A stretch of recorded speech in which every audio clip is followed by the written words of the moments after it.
Allah itu memberikan aturan-aturan, itu tidak mengikat supaya manusia tidak bebas, silakan. Hanya hal-hal yang diikat itu tadi adalah hal-hal yang dianggap oleh Allah prinsip dan membahayakan untuk eksistensi kemanusiaan itu sendiri.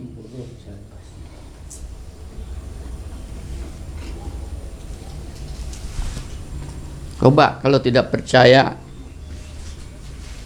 ya, ujung-ujungnya peraturan-peraturan yang ada, hukum, punishment, sanksi hukumnya di dalam ajaran agama itu bermuara kepada 10 perintah Tuhan. Bermuara pada itu. 10 perintah Tuhan. Yang pertama itu adalah jangan kamu memperserikatan Tuhan. Dialah Tuhan yang satu. Ya, itu agama Yahudi, agama Nasrani juga ada 10 perintah Tuhan, itu ada di dalam Bible, di dalam Taurat seperti itu. Di dalam Islam apalagi. Itu yang pertama. Jangan kamu membuat persembahan. Ya, Tuhan-Tuhan dalam persembahan, patung-patung. Itu di dalam Bible seperti itu, di dalam Taurat seperti itu. Nah, khusus yang dinamakan ketuhanan tadi, penyembahan terhadap Tuhan, tidak ada sanksi hukumnya. Halo. Iya. Apa sanksi hukumnya? Karena apa? Karena itu berhubungan dengan ilahi. Tapi yang kedua, jangan kamu membunuh. Disinilah baru muncul sanksi hukum. Karena kalau hanya himbauan jangan membunuh, resikonya apa? Menghilangkan nyawa itu tadi. Maka seluruh aturan-aturan hukum daripada Allah itu ada di situ, baik di dalam Taurat, di dalam Bible, di dalam Islam. Itu yang dikenal dengan hukum qisas itu tadi. Tapi namanya hukum qisas, saya beritahu, tidak seperti kebanyakan orang membunuh langsung dibunuh, ada proses.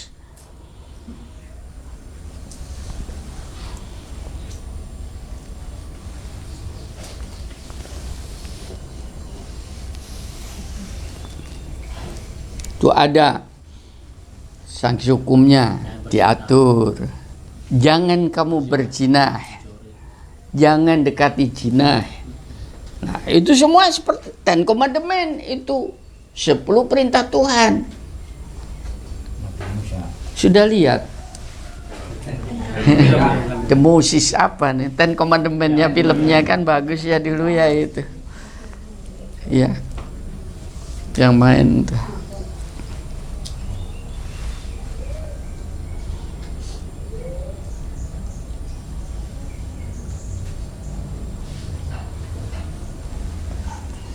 Saya senang lihat film itu karena Nabi Musanya kelihatan.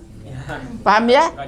Dilihatkan, tapi kemudian yang namanya film apa nama Islam itu yang main siapa yang jadi Nabi Muhammadnya tidak dilihatkan, hanya tongkatnya. Nggak menarik untuk saya, harusnya dilihatkan. Kenapa? Haram, Pak. Dan ini film. Aku jaga tumbuhan itu Pak, Nabi Musa aja itu. Menyerupai.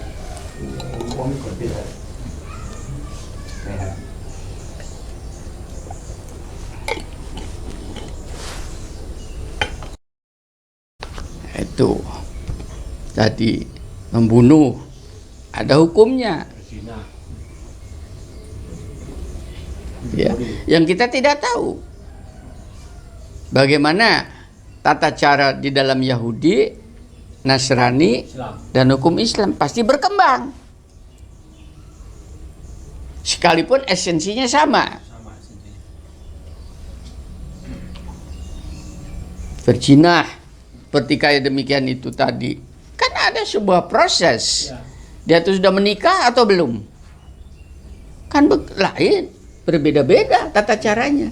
Di dalam Islam seperti begitu. Mencuri, Ada sanksi hukumnya. Ya, itu Ten Commandment. Ada hubungannya dengan itu. Ada prosesnya.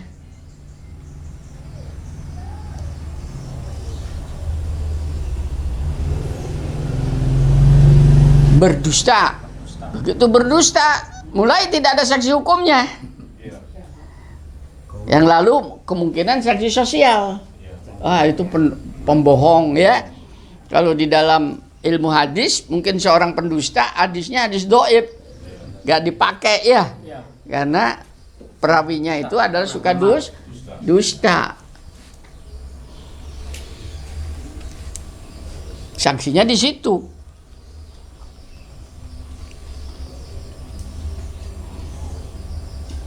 Ingin memiliki hartanya orang lain, termasuk hartanya, termasuk bojone.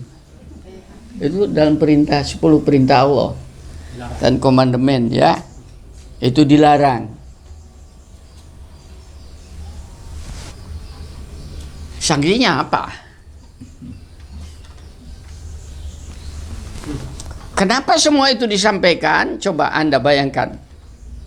Dari 10 perintah Tuhan itu yang hubungannya dengan Allah kan ini satu. Ya, yang lain adalah hubungannya dengan kemanusiaan. Artinya dengan kata lain, Allah ini mengangkat derajat manusia itu di atas segala-galanya, paham? Begitu dimuliakan. Makanya tadi diskusi di dalam mobil, jangan pernah kita itu membinasakan umat manusia. Begitu suatu bangsa di dalam masyarakat itu terjadi genosid di dalam masyarakat itu, bangsa itu akan dikutuk oleh Allah. Karena itunya hartanya Allah, ciptaannya. Dan itu untuk recovery, untuk kembali bangsa itu baik, susah, lama. Sehingga kadang-kadang kenapa terjadi bangsa yang kemudian hilang, punah. Tidak boleh. Ya, nilai-nilai kemanusiaan ini yang sekarang diangkat oleh Tuhan itu dalam rangka supaya bahagia. Bahwa kita berbeda pendapat, berbeda, why not? Silakan aja. Selama tidak masuk di dalam koridor itu tadi, koridor ini saja yang tidak boleh dimasukin. Yang di tempat saya tadi ini yang namanya pohon larangan, supaya tidak dibuang dari surga kehidupan ini, kenikmatan hidup.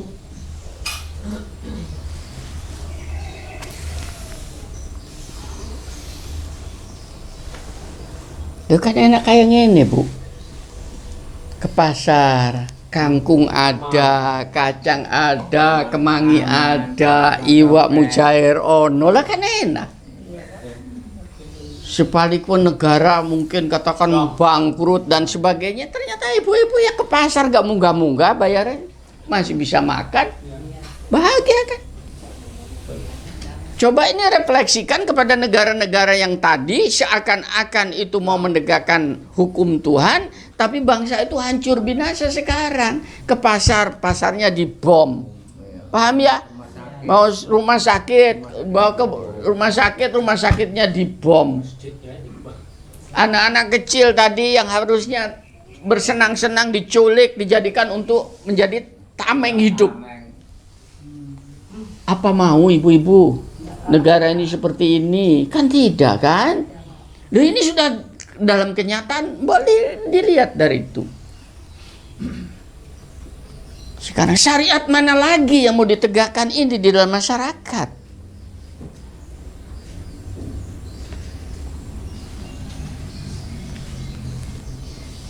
Itu yang diperintahkan hanya itu.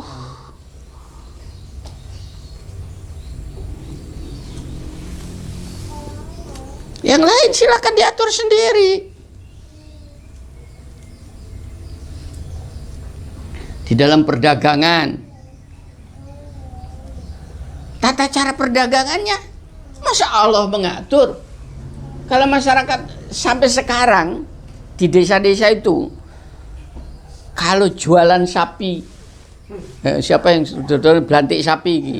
Kalau nawar sapi kan nggak terang-terangan, dengan soro sarung, pakai tangan kan, salaman gini. Ini zaman modern kayak begitu, nggak pakai internet. Walaupun sekarang jualan ada yang lewat internet. Lah itu aturan sendiri, apa tetap pakai di bawah sarung atau terbuka? Ngapain Allah ngatur kayak demikian? Itu dinamis. Disinilah manusia dikasih kebebasan sebebas-bebasnya di dalam hidup. Iki dunia iki sorga. Ibu, bapak, dunia ini sorga. Ibu mau cari sorga di mana lagi setelah mati? Nikmati dunia. Nikmati. Pak, nanti sorga di akhirat pernah tahu bentuknya? Kan tidak tahu. Bagaimana bisa menikmati sorga di akhirat? Sedang sorga di atas dunia saja tidak kita nikmatin, kita lewati begitu saja. Uripe sorot terus. Lalapo. Sedih terus. Kemarin kan hujan ya? Deras kan? Sampai masih banjir ya? Ya, itu. Itu karunia bukan? Karunia. Bu, untuk gerimis saja di Saudi Arabia ngenteni tahunan. Begitu ada gerimis, alhamdulillah kita digerojok gak gerimis mana sampai banjir.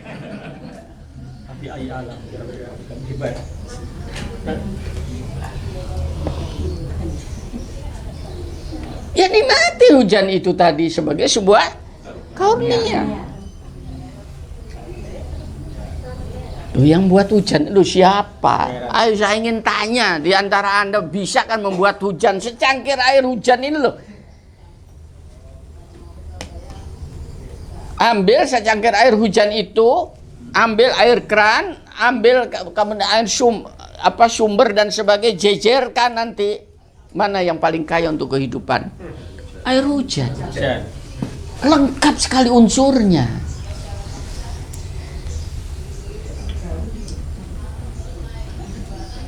Ya, kayak gini saja untuk saya di bidang saya dijadikan sebuah bahan riset.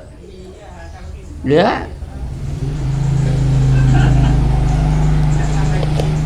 Coba spora jamur itu mana yang lebih dia mempunyai daya kecambah persentase lebih tinggi dan pertumbuhan lebih baik di antara itu tadi air itu tadi air hujan.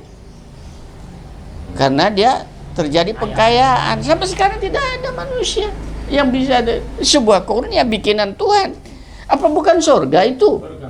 Ikut sini surga.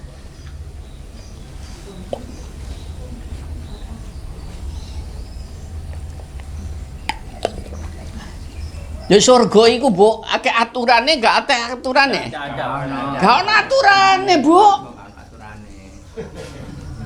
Loh, kenapa kita ingin hidup di dunia rasa surga kok gawe aturan macem-macem? Digolek-golek. Yo angel iki ya. Tak balik, memang saya sengaja tak balik hidup.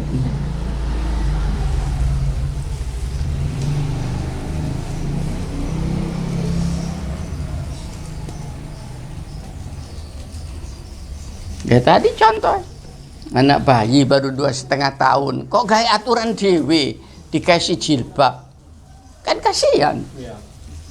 Anak murah sih nggak ngono Yus, buan Yus, wah lucu kayak ngono kok Melayu, lah apa? Saatnya. Mobil itu aja mudah. Lah itu korban daripada orang-orang yang tidak kreatif mencari-cari. Kadang-kadang belajar ke ustadz, saya tantang betul. Tantangan saya itu bukan berarti kebencian, tapi cerdaslah kamu itu di dalam mengajarkan Al-Quran ini tidak seperti itu. Jangan membuat sebuah larangan, sebuah faham, ya, dengan berandai-andai, tidak, bebas.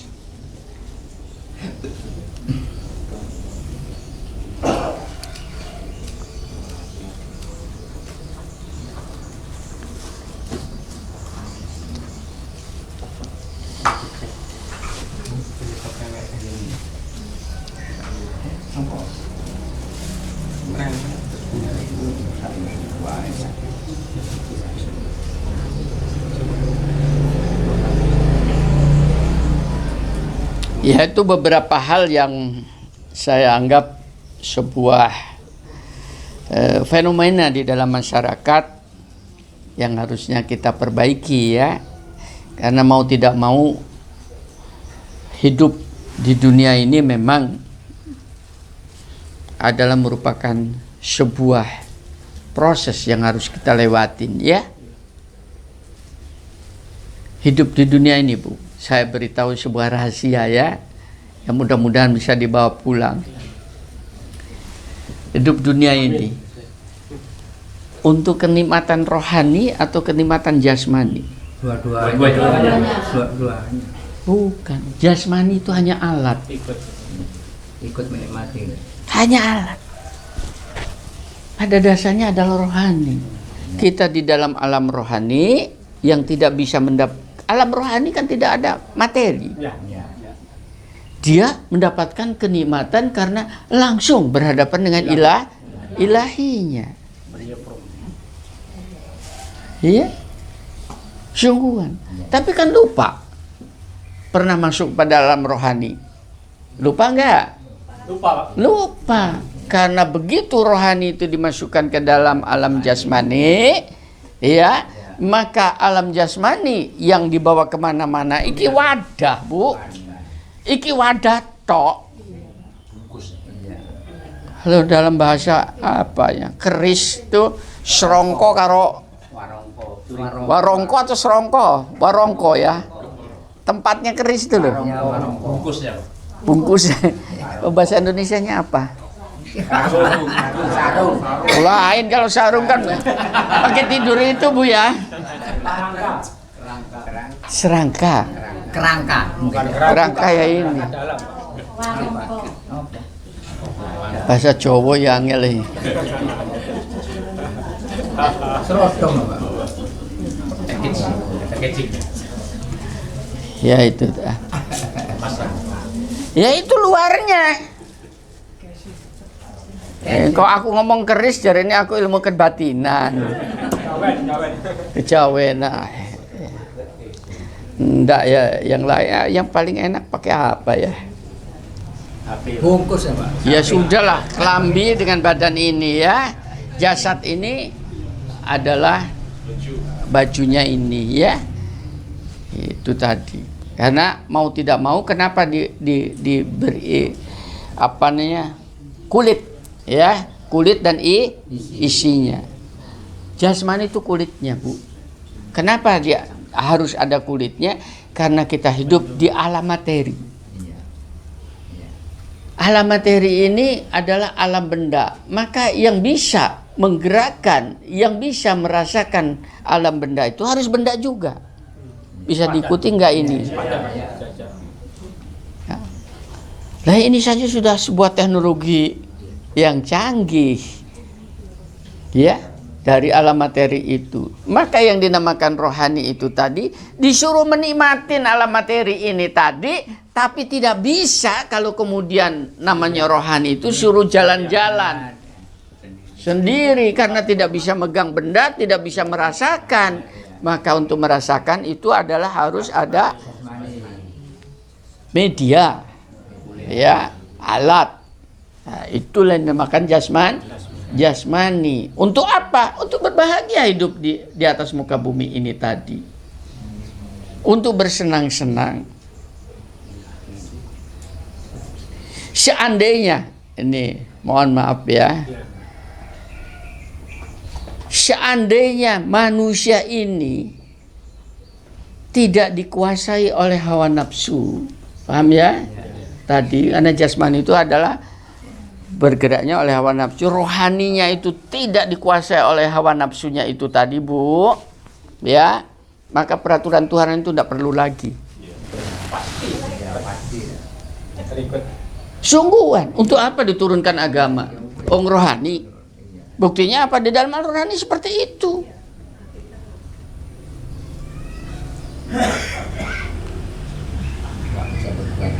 Ini dijadikan patokan dulu. Dengan kata lain, kalau rohani kita itu tadi benar, di atas jalan benar itu tadi, maka kita tidak akan membuat kezoliman untuk orang lain, untuk dirinya sendiri. Bahagia hidup.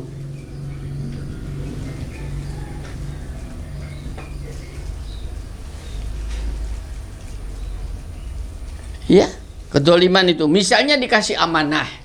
Tahu amanah? Itu salah satu bentuk daripada risalah kenabian. Titipan. Apa dititipkan apa dan sebagainya, amanah. Jangan pernah amanah itu sekecil apapun dintit. Tahu dintit? Ya. Dikentit. Diambil sedikit namanya. Cerojo woy. Ojo, itu bukan punya saya, ini punya orang lain. Saya tidak berani. Kenapa? Sekalipun orang itu tidak tahu, tapi yang saya jaga adalah amanahnya. Mungkinnya orangnya tidak marah. Paham ya? Tapi amanahnya itu. Begitu Anda bisa menjaga amanah itu tadi, itu yang namanya sifat rohani. Ngentit itu sifat jasmani, Bu. Ya, kalau nafsu, Pak. Bisa diikuti nih. Ya, Pak, bisa. Padahal itu kenikmatan sesaat. Rohani itu abadi. Ini yang menyebabkan Anda mengejar kenikmatan sesaat itu, yang menyebabkan kemudian hidup ini penuh penderitaan. Makanya kalau baca ayat di bawahnya, sesungguhnya perumpamaan kehidupan dunia ini hanya seperti air hujan yang kami turunkan dari langit. Ya, sesaat kan? Itu tadi. Hidup dunia ini apa? Montor kan sesaat, mari ngono rusak. Rumah sesaat, Ditinggal. ya, mari ngono ditinggal. Jabatan sesaat, habis gitu turun. Makanan sesaat. Saya ingin tahu seperti orang kita ini, iso ngetekno 5 piring dah makanan. Bagi mereka yang sudah mungkin standar kelasnya sudah naik, kadang-kadang kita dipanggil prasmanan dari manten ke manten sudah bosen, Bu ya. Datang saja lihatnya senang. Bagi mereka yang belum, ya rakus. Bosan. Sesaat kan? Bayangkan, rohani yang abadi, yang tidak mau sesaat, yang hidup long life, ingin panjang dan sebagainya. Kenapa dijebak, ditarik kepada jasmania yang menikmati sesaat seperti air hujan itu?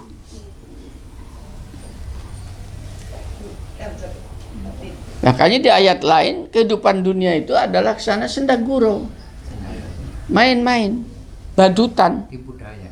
Pengertiannya apa? Bukan berarti kemudian kita tidak boleh menikmati dunia. Buat dunia itu menjadi serius. Caranya gimana? Jadikan surga. Dibalik kayaknya. Dibalik. Nah, ini yang kekeliruan teman-teman mendakwakan Islam. Saya beritahu, mendakwakannya keliru. Di dunia ini seakan-akan neraka. Dunia ini adalah surganya bagi orang kafir, loh kan. Ini orang yang ngomong begini, kegagalan hidup. Frustrasi itu orang. Kalau dia mungkin sukses, gak kira ngomong ngono. Pas melarat ngomong. Ada Pak Kadir pas melarat Ustadz ini. Akhirnya agama dijadikan sebuah dalil. Padahal frustrasi dirinya sendiri. Jangan begitulah. Mari kita perbaiki. Bumi ini memang kita yang buat. Gak main-main ini. Sampai sekarang ahli-ahli astronomi ya untuk menerangkan teori kejadian planet-planet belum bisa, Bu. Iya. Belum bisa. Karena apa? Kejadiannya triliunan tahun cahaya sebelum manusia itu ada. Bagaimana kita bisa menerangkan? Pengetahuan apa? Ya, kemudian buminya kemudian dicaci maki. Seakan-akan hidup di dunia ini adalah neraka. Bagaimana dijadikan surga? Di mana letaknya surga? Banyak pilihan, Bu. Oh, gak iso aku mangan iku, opo asam urat. Ya, masih ada yang lain yang tidak ada asam urat. Pindah lagi yang lain, wah nggak bisa. Itu karena masalahnya kencing manis. Golek nih. Kalau saya, ya, tidak ada itu larangan, semuanya saya sikat. Karena ada doanya.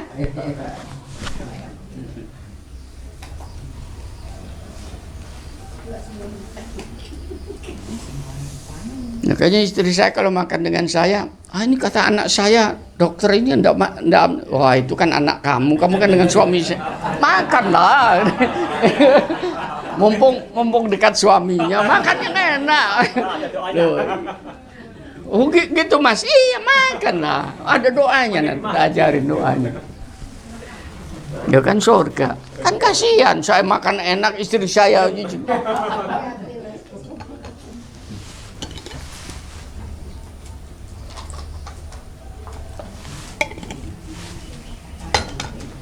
kalau saya ngomong tentang surga itu, jangan tolong direfleksikan itu hubungannya dengan materi. Tidak, salah. Surga itu adalah pola pandang, pola hidup, pola melihat, pola tindak, dan sebagainya. Yang lalu saya ngatakan, kalau Anda selalu bingung, sedih, Anda itu neraka. Ujungnya, iya saya beritahu Bu, ujungnya itu sakaratul maut soro Bu. Saya beritahu, sungguhan. Halo, salah dewe. Mencureng terus sudahlah, wis ketok itu sakaratul mautnya soro.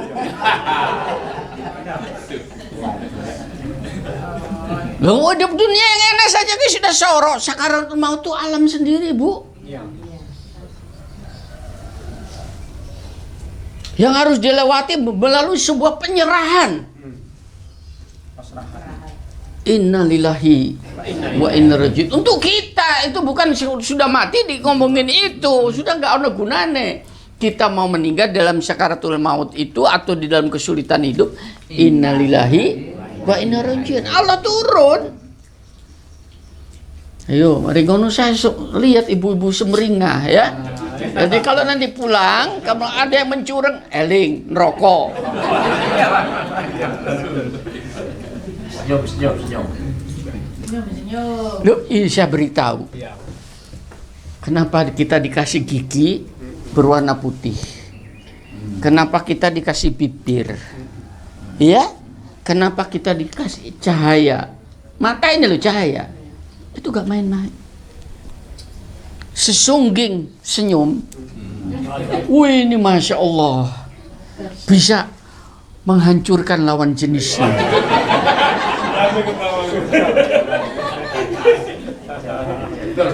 Itu yang menyebabkan tidak bisa tidur. Aku kali kan. Betul enggak? Itu penuh makna tanpa kata, Bu. Apa bukan surga itu? Lu mau kok serat nemen, diajak angin apa? Sampai supaya indah senyumnya itu tadi, apalagi ketawanya giginya dikasih putih. Coba nih giginya ireng-ireng. Lu kemarin tuh istri saya marah ke anaknya yang dokter gigi itu karena di WA-nya itu ada gambarnya dia, anaknya cantik, tapi giginya item-item. Marah dia ditelepon, kenapa kamu giginya item-item di upload di internet dan enggak Ma, itu adalah temanku katanya. Main-main. Kenapa dipermainkan teman kayak begitu kamu nah happy-happy saja. Marah istrinya, mama yang melahirkan dengan wajah yang cantik. Gak terima, buang itu. Oh, coba Pak, sudah lain kan? Dibuang, jangan. Itu dipermainkan oleh teman-temannya, kelihatannya banyolan, lucu, padahal itu ejekan. Kamu seorang dokter, wibawa kamu jatuh. Dia gak terima ibu bapak yang aduh, hanya saya yang meredakan. Jangan gitulah Din, ya coba. Karena kamu dikasih wajah yang cantik, gigi yang cantik, apalagi kamu dokter gigi.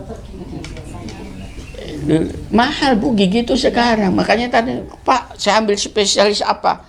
kecantikan gigi. Wah, bukan nambal gigi. Masa depan tuh Pak.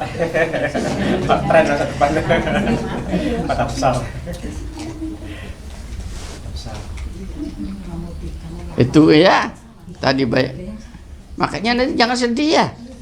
Pak sedih Pak karena saya ndak bisa ndak punya rezeki dan Masih bisa. paling gampang begini. Cek urip sih. Urip berarti kan makan sih. Ah, itulah syukurin. Sungguhan. Rahasia Tuhan itu sederhana Bapak Ibu. Sungguhan. Rahasia Tuhan ini sangat sederhana. Tolong saya beritahu sederhana bagi mereka yang mawas diri. Ya, satu, bahwa kita dihidupkan di atas muka bumi ini bukan kehendak kita, tapi kehendak Allah. Itu yang pertama. Karena itu adalah kehendak Allah, maka itu dalam penjagaan ilahi. Halo. Dalam kontrol Tuhan. Seluruh aspek kehidupan kita, jasmani dan rohaninya. Gak percaya ini, coba nih. Sungguhan. Itu. Dan tidak ada penjaga sebaik-baik penjaga kecuali Allah itu sendiri. Bahkan kita tidak bisa menjaga dirinya sendiri.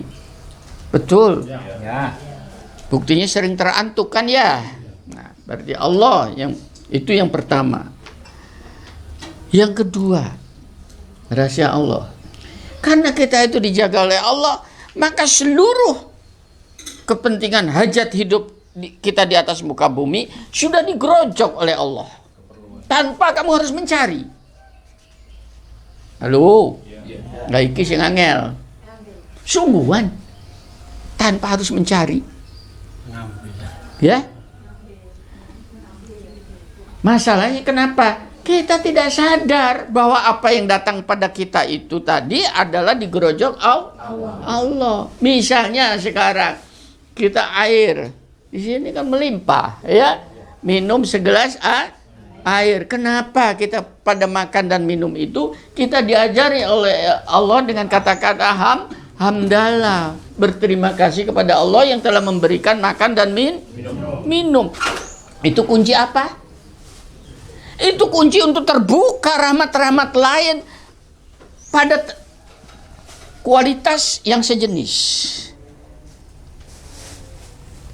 Nah, ini yang kadang-kadang kita tidak sadarin ya.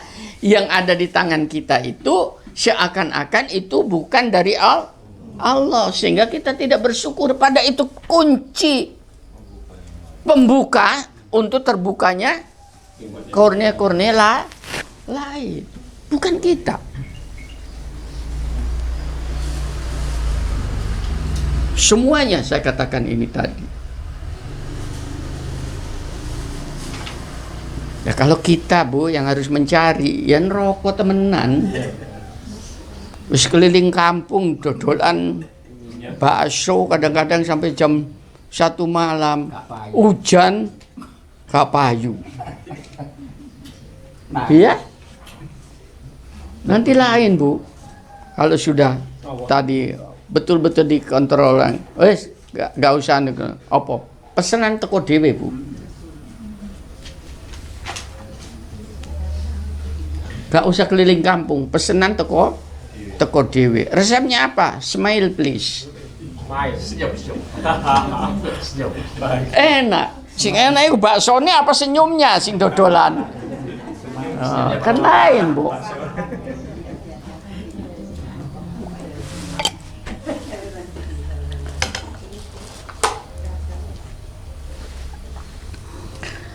Ya ini tadi hidup kita itu di atas muka bumi ini pendek, ya. Maka tolong kita nikmatin. Kalau memang di situ tidak ada larangan Allah, jangan dicari-cari. Ya. Jadi belajar agama ini Bu, bukan mencari-cari larangan. Kalau Anda belajar agama mencari-cari larangan, maka nanti memang ada larangan. Ya, tapi hidup di dalam muka dunia ini tadi, bagaimana kita bisa hidup nikmat di atas muka bumi tanpa melanggar larangan. Nggak hanya itu. Saya kemarin lihat di TV itu ada istilah bagus ya. Dalam hidup ini pada dasarnya bukan mencari solusi masalah. Paham ya? Itu berat. Tapi bagaimana hidup di dunia ini tidak bermasalah. Daripada mencari solusi jalan keluar masalah, lebih baik hidup di dunia ini tidak bermasalah.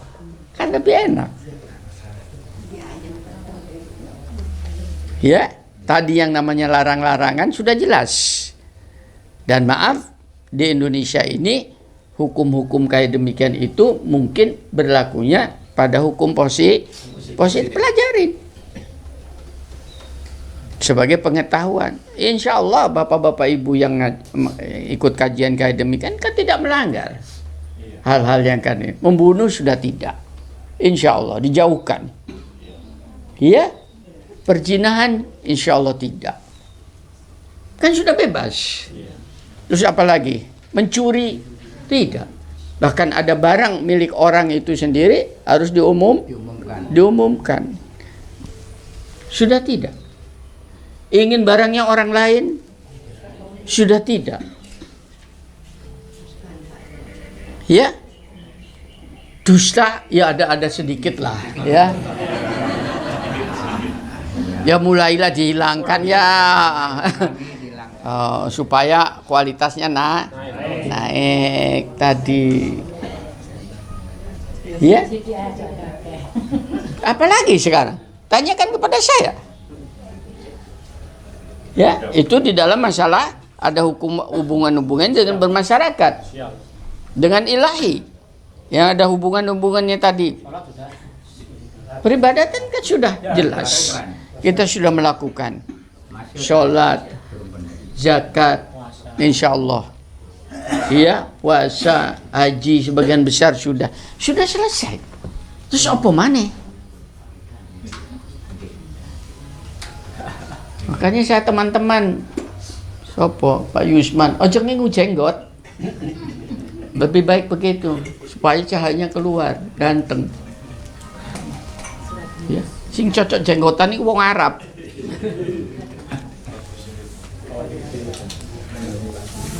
Belakang saya itu panjang Cukur itu salah satu bentuk memelihara keindahan wajah. Bukan apa-apa. Sekarang kalau masuk paspor berjenggot, soro mlebu Amerika.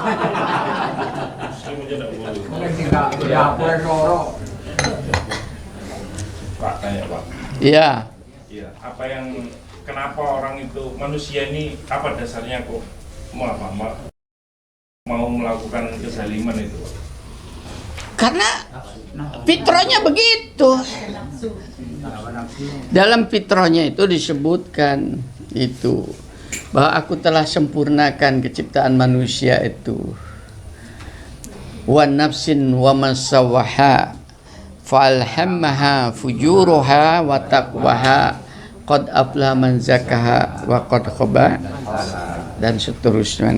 Itu tadi ya, sungguhnya aku telah sempurnakan kejadian manusia ini, baik jasmaninya maupun rohani, sempurna jelek gedek. Dan telah aku masukkan fitrah, tahu, bawaan rasa pada jiwanya itu, persatuan antara rohani dan jasmani itu yang dinamakan jiwa. Makanya jiwa raga tadi ya, itu ada di dalam setiap individu, tahu mana yang buruk dan mana yang baik. Paham ya? Mana yang akan kepada kemungkaran, mana kepada ketakwaan. Sungguh berbahagialah loh bagi mereka yang memilih kepada ketakwaan, keimanan, kebaikan, dan sungguh merugilah mereka yang memilih yang satunya itu kepada kezaliman, kemungkaran. Jadi tidak ada alasan lagi.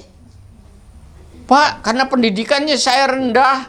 Pak, karena saya, bukankah sudah aku masukkan di dalam rongga dada kamu itu mana yang baik dan mana rasa yang buruk? Kenapa tidak diikutin?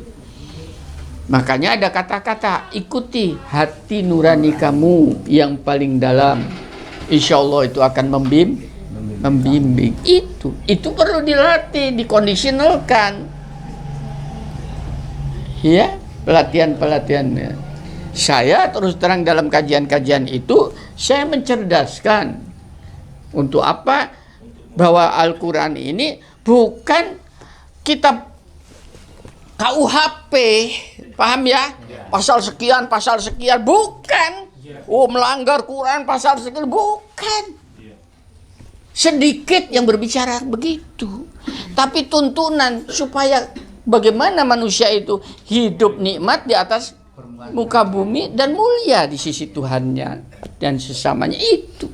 Lalu sekarang yang terjadi itu menjadikan kitab suci ini Al-Quran seperti hukum KUHP itu tadi, kitab KUHP, undang-undang pidana itu di dalam masyarakat.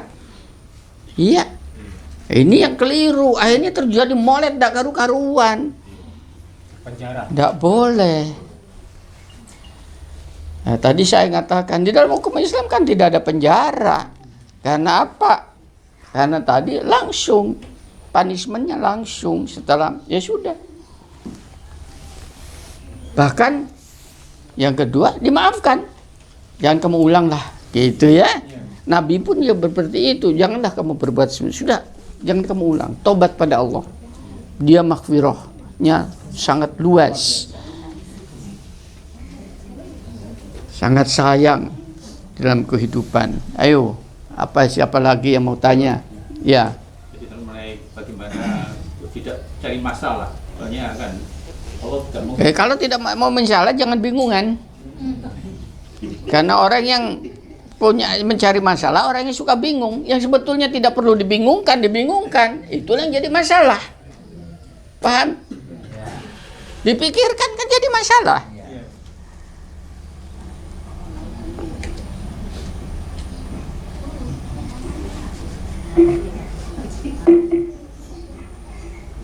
Loh, ini dipraktekkan di dalam keseharian, dicoba, sederhana, sungguhan dalam kehidupan itu. Wah, misalnya kayak saya sekarang, saya dikasih jabatan, misalnya ada orang, ini berandai-andai kan boleh, Pak Ika mau jadi wali kota Surabaya dan sebagainya, itu jadi masalah untuk saya.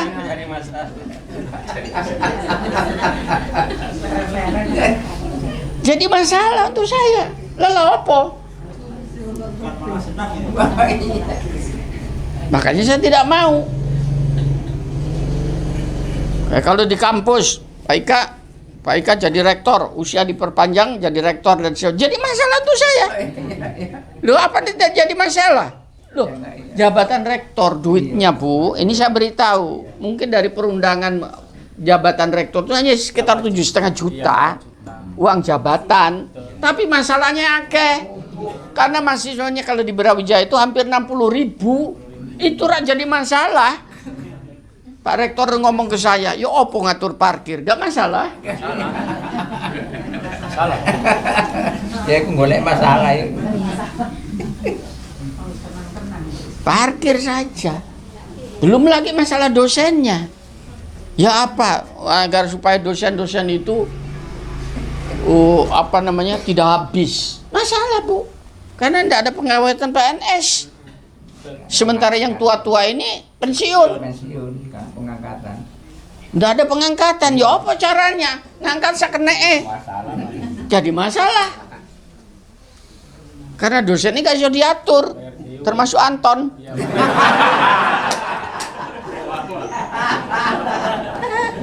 Pak Ika mau bertanya. Iya, silakan.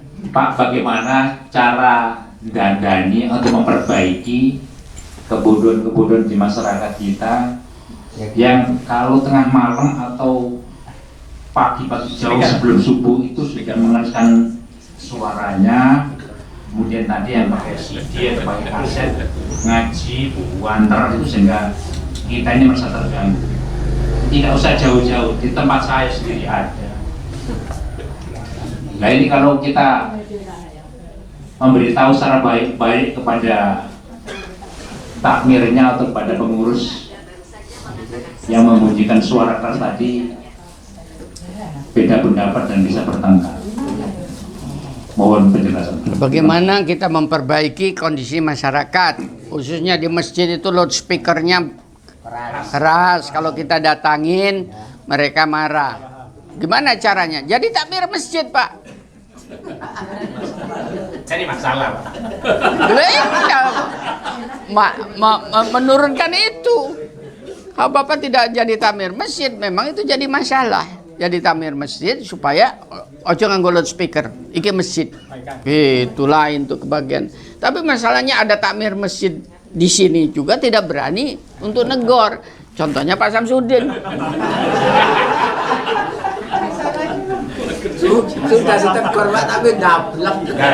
Cari masalah. Iya, Pak. Harinya berani datang, dia orang pondokan, tekani tek mati. Apa? Aku takmir masjid, podo takmir masjid. Ngono lho caranya. Lho sungguhan ini Pak Samsudin. Umurku aku lebih tua tinimbang kon.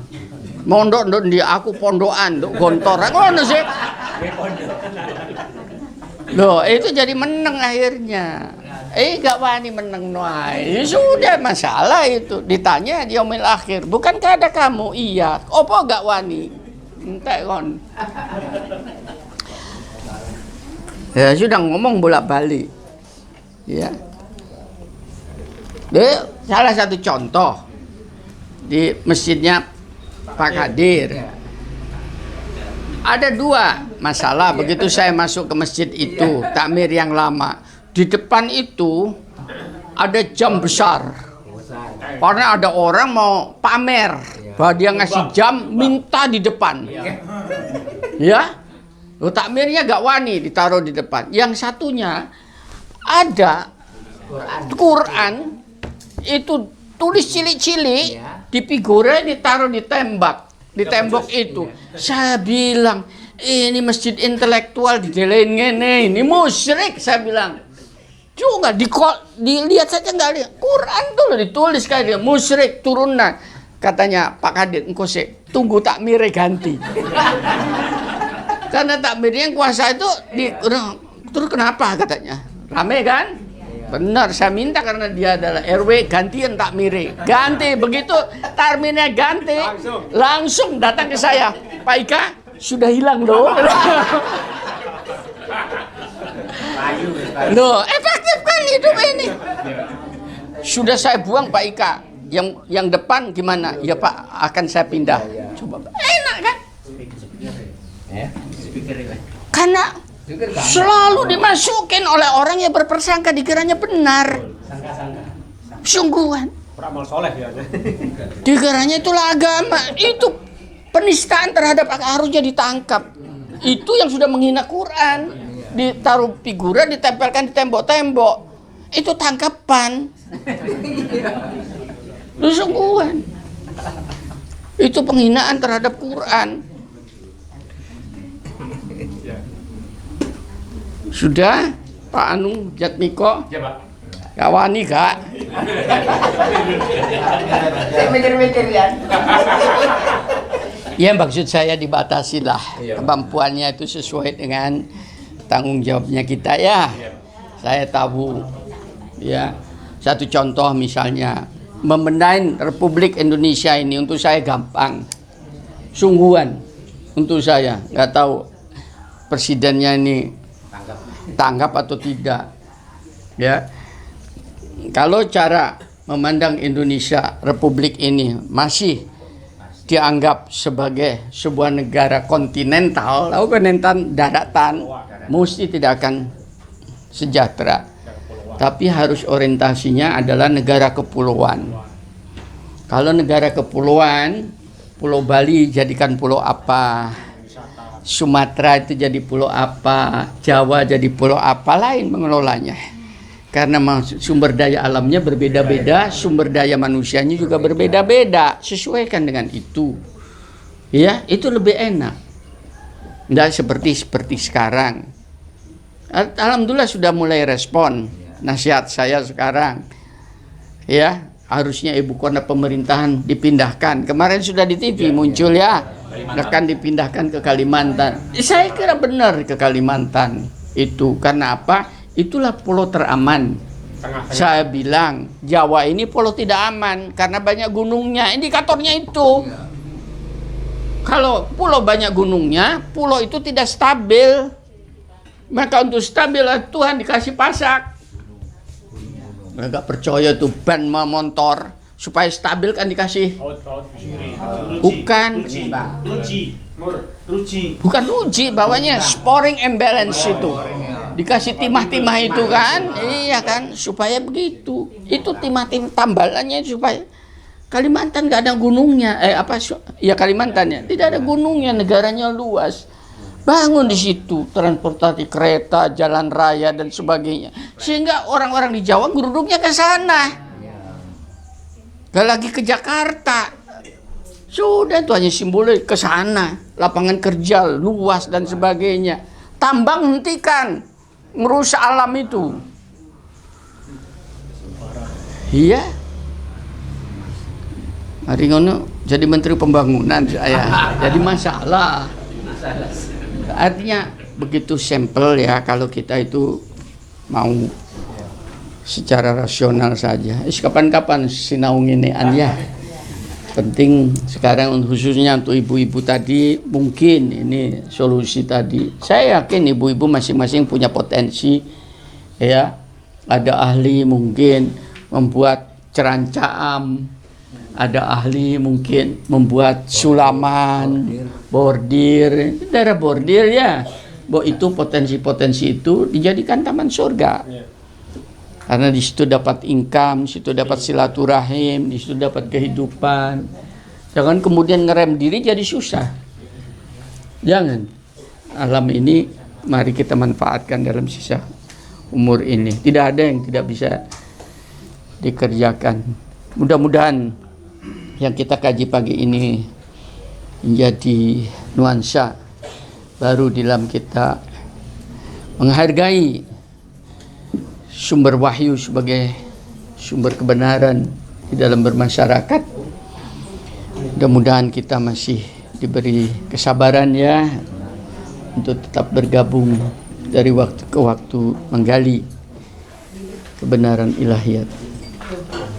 Alhamdulillahirabbil alamin. Assalamualaikum warahmatullahi wabarakatuh.